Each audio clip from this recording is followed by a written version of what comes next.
Good morning বন্ধুরা, আজকে আমি বানাচ্ছি আলু ফ্রাই। তো এখানে আমার দিদিমা রুটিটা বানিয়েছে। এখন সকালের নাস্তা হচ্ছে রুটি আর আলু ফ্রাই করব।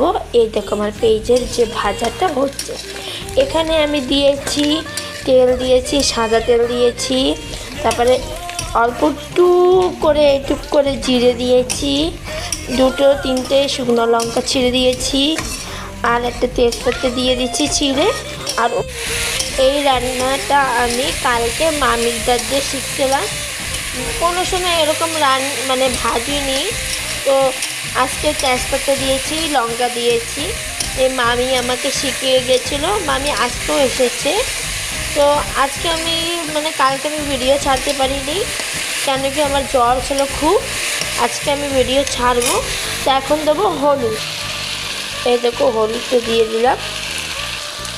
এখন